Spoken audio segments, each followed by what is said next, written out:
Right now, as you sit watching this, you are moving at over 500,000 miles per hour.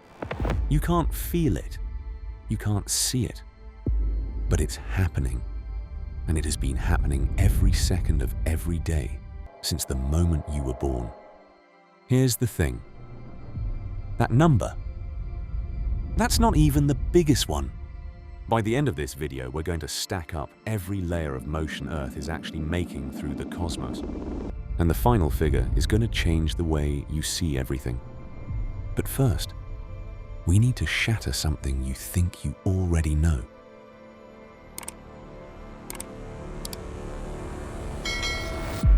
You've seen the diagram, the sun in the middle, planets orbiting in neat circles around it.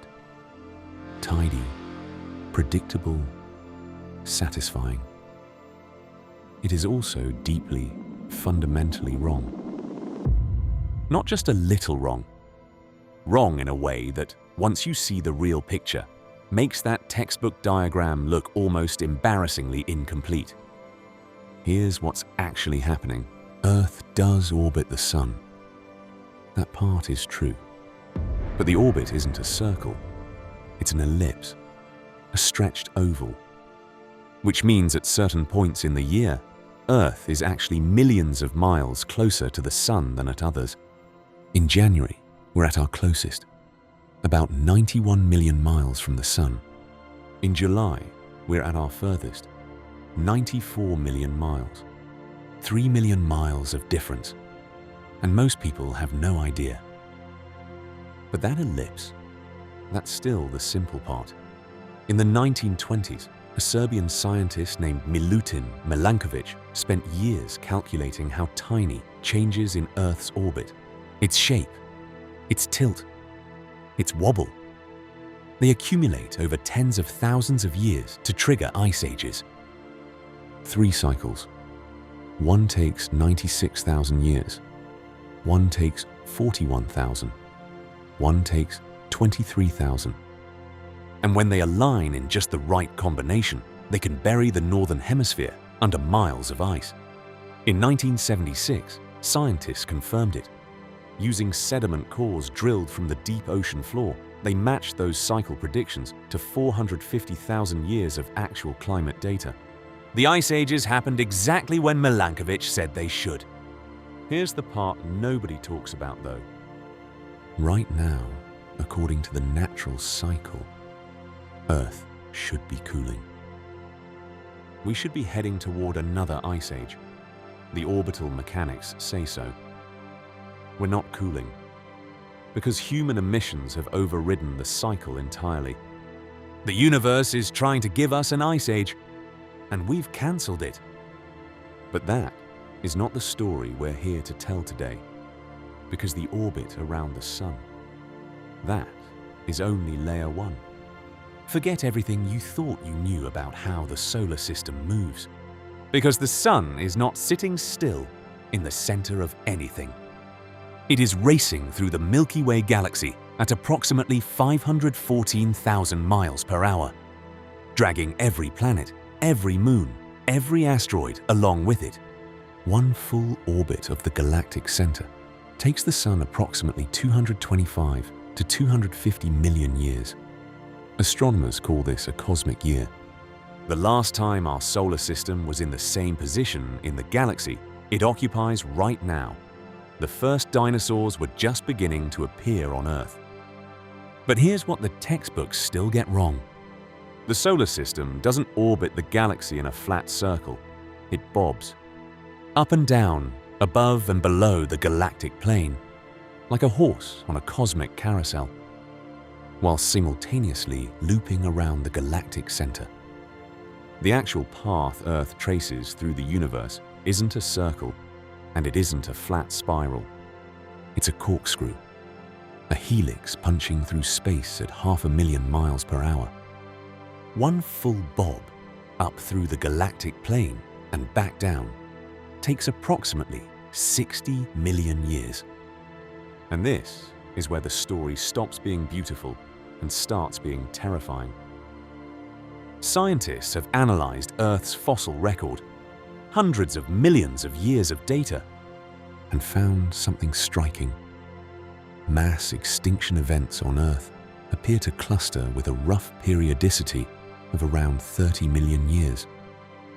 The end of the dinosaurs, the end Permian extinction, the largest mass-killing event in Earth's history, the end Ordovician.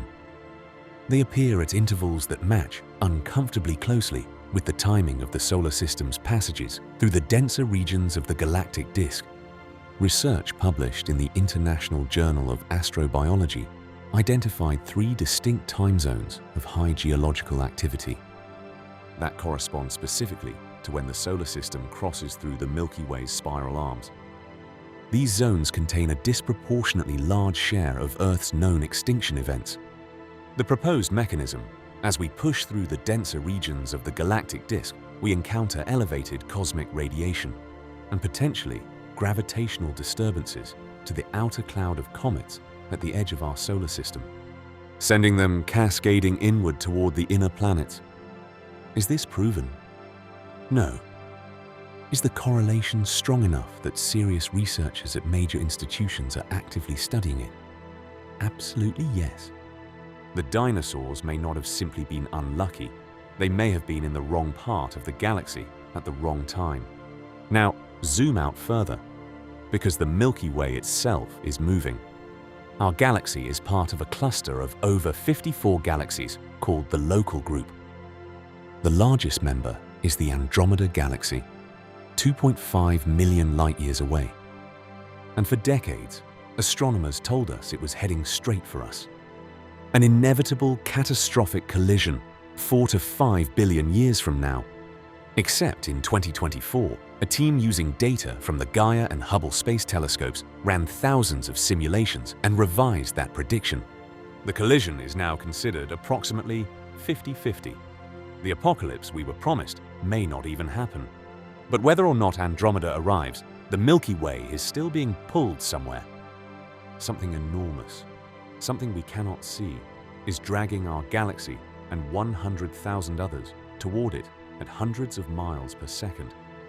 We call it the Great Attractor. It sits approximately 150 million light-years away. Its gravitational influence spans hundreds of millions of light-years. It has the approximate mass of 100 million billion suns. And we cannot observe it directly, because it hides behind the dense disk of our own galaxy. The very thing we live inside is blocking our view of the most powerful gravitational force in our local universe. As of 2024, new research suggests that even our home supercluster, a structure called Laniakea, first mapped only 11 years ago, may itself be falling towards something still larger, a structure pointing toward what astronomers call the Shapley concentration. Every time we zoom out, we find something bigger we hadn't accounted for.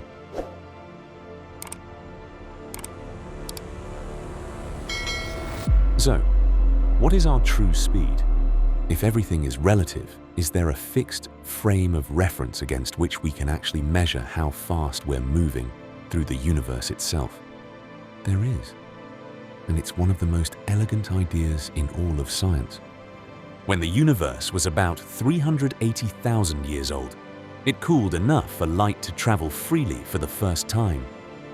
That light still fills the entire cosmos today. A faint afterglow of the Big Bang, known as the cosmic microwave background. It surrounds us in every direction, at a temperature just barely above absolute zero. Because it permeates the whole universe almost uniformly, tiny variations in its temperature reveal our speed and direction of motion relative to the universe as a whole, measured by 3 separate satellite missions: COBE, WMAP, and Planck. The result is precise to 2 decimal places: 369.82 kilometers per second, 820,000 miles per hour. That is the speed of our solar system relative to the universe itself. That is the number we promised you at the start. So let's stack it all up. Earth spinning on its axis, about 1,000 miles per hour. Earth orbiting the Sun, 67,000 miles per hour. The solar system orbiting the galactic center, 514,000 miles per hour, and our total motion relative to the universe itself, over 820,000 miles per hour. You are never still. You have never been still. Not for a single moment of your life. Earth isn't just a rock orbiting a star. It's a passenger on a journey that hasn't paused for 4.5 billion years. A corkscrew helix through a galaxy, inside a supercluster, inside a universe still expanding in every direction at once. The same orbital mechanics that place us where we are in the galaxy may have shaped every mass extinction, and every evolutionary leap that ultimately produced you. We named our cosmic home neighborhood only 11 years ago. We still can't see what's pulling us. And every time we zoom out, we find something bigger we hadn't accounted for. The story isn't finished. And neither, honestly, is the science. If this changed the way you see your place in the universe, subscribe. We go this deep every single time, and the next video is going to pull one of those unanswered questions completely apart.